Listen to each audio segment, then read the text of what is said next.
Hello people. So today I'm going to talk about photography and I'm going to tell you how to change settings in your manual mode. In manual mode, you're supposed to change three main settings, that is the ISO setting, the shutter speed, and the aperture. These three things are not very difficult, but if you're a beginner, you will find a little bit of difficulty in understanding the concept. So yeah, I'm gonna make it easy for you and tell you some weird tips which I used to learn the concept. So maybe they sound really funny or weird and all of that. They might help you. So I'm gonna start with aperture. Aperture is basically how much light you're allowing your camera to take in. So if it's a wider aperture, that means more light is coming in, which is resulting in a brighter picture. And a narrow aperture, that means less aperture, means less light is coming into your camera, which results in a darker image. Aperture is represented in f-stops. It's like the measuring unit. That's how I see it. Like, it's measuring units are centimeters, millimeters. You measure length, you measure aperture through f-stops. So lower the f-stop, more the aperture, and higher the f-stop, lower the aperture. So it's like inversely proportional. I know you guys are not getting what I'm saying if you're a beginner, so I'm gonna break it into pieces. So aperture is inversely proportional to f-stop. That means if you want more light, that means if you want more aperture, you will have to set the f-stop to be low. That means a smaller number. And if you want less light to come in, that means less aperture, you will have to set your f-stop to a higher number. Now, I know you got the concept that it's inversely proportional, but when you actually hold your camera and you start to think about, okay, now I have to set the aperture, and then that is the point when you get confused because you have to concentrate on what you're clicking, and whatever you're clicking is not going to stay there forever. Even if it's nature, the amount of light will change as time passes. So you will need to be really fast at your decisions. So when you're holding your camera, you should not think like, okay, I have to set the aperture, so it's inversely proportional to f-stop. So if I want more light, I will have to set the f-stop to be a lower number. Oh no, am I wrong or am I right? So you're not gonna have to do this.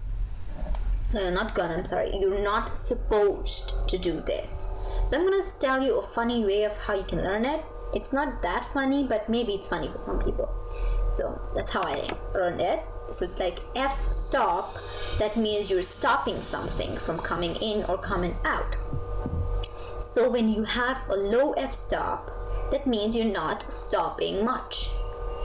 Which means if you're not stopping a lot, that means a lot of light is coming in, which will result in a brighter picture. That is a higher aperture. But if you keep your f-stop to be a higher number, like something like f22, that means you're stopping a lot of light, which will result in a darker picture. So I guess you got the whole point. So if you want less light coming in, you will stop light. That means a higher f-stop. And if you want a lot of light to come in and you don't want to stop much of the light, you will decrease the f-stop, that maybe to like 1.8 or something. That means a brighter picture. So here you go. I hope you got the point of what aperture is. So I'm gonna go to the next topic now. When you press the shutter button on a camera and take a picture, there's a specific amount of time the shutter takes to close. That is the shutter speed. When you're setting the aperture, you're deciding on how much wide you want to open the lens. So Aperture and shutter speed are linked together. The aperture blades take a specific time to close, and that is the shutter speed. Generally, it's like click it and your picture is done.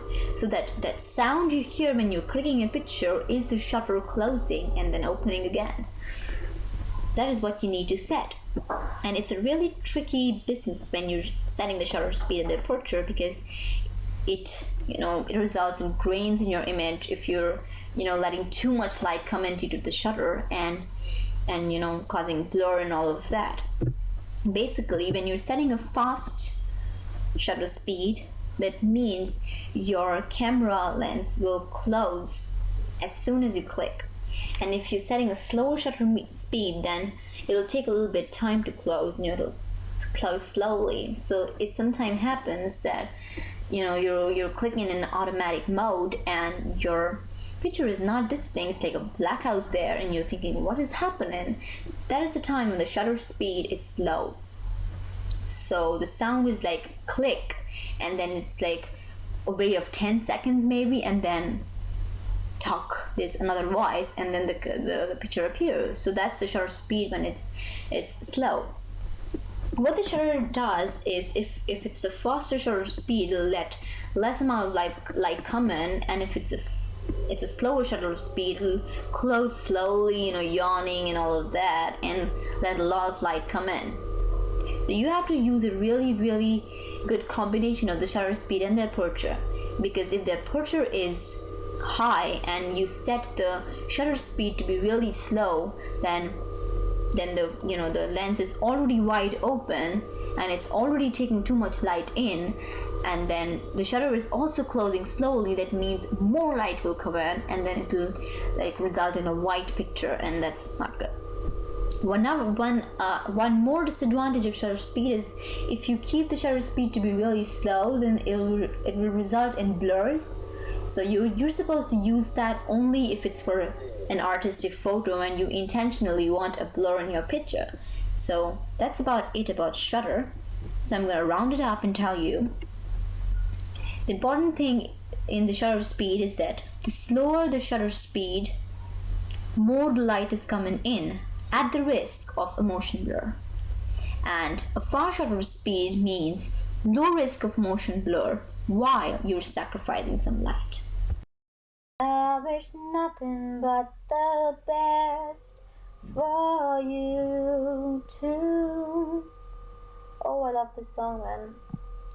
Anyway, now I'm going to talk about ISO, which is the sensitivity of light in the camera. I'm not going to talk about film cameras, because the time I had a film camera I was really small, and my dad used to decide which film I want to get. So yeah, it's about DSLR cameras. And you set the ISO in DSLR cameras when you want bright or dull images, whatever. Now, if your ISO setting is high, then you will have a lot of sensitivity towards light. So something like a diya, if you know what that is, or maybe a lamp, will appear to be much more brighter in the photograph you've clicked. And if you're setting the ISO to be low, then it'll be visible as it is. So many times you see photographs of street lights that are much more brighter than they are supposed to be. That is the result of a high ISO. That means a greater sensitivity to light. But it also contributes to noise. That means grains in the image. So you need to, set all the three settings very carefully for you to get a good picture without much noise. So that is it with ISO. ISO is not a very complex thing, and you don't get many options in ISO. It's like not 1, 2, 3, 4. It's like 200, 400, 800 and on. And yeah, that's it. So if you guys have any problems or questions or something like that, or maybe I said something wrong, then please correct me. And yeah, thanks for listening.